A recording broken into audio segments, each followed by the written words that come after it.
Isang simpleng ulam na naman mga katiyoy friend ang ating lulutuin ngayon.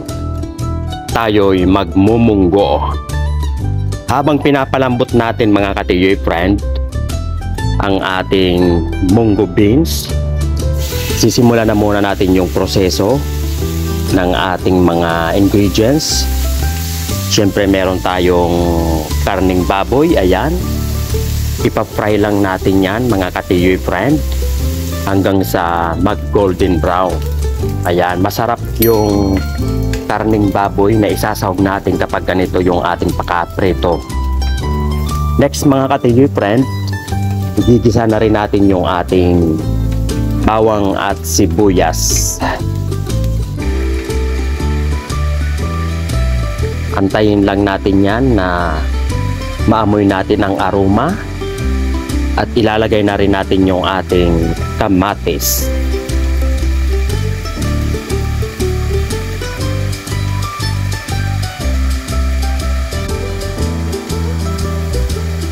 Ayan, sunod mga kaibigan, syempre sabay-sabay na natin yan na igigisa ang ating karning baboy.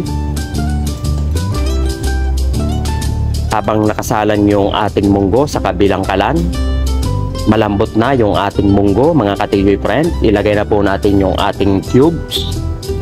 Maglagay tayo ng ampalaya.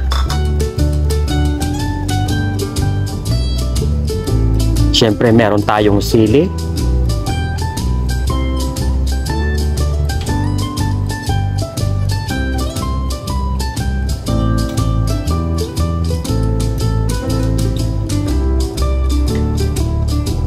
Sunod mga kaibigan, ilagay na po natin yung ating karning baboy, ang ating ginisa.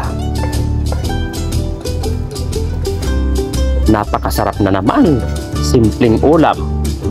Siguradong mapaparami naman ang kain natin ito mga katiyoy friend. Taktakan lang natin yan ng durog na paminta.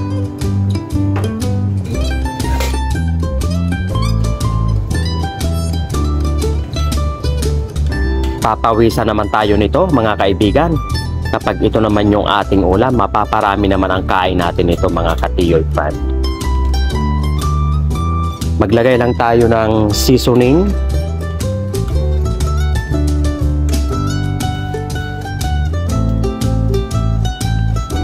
Siyempre dahil wala tayong nabiling malunggay, ang ilalagay natin ay dahon ng spinach. Masarap din ito mga kaibigan kapag ito yung isinahog natin sa ating munggo. Takpan lang natin yan ng ilang minuto. Yun.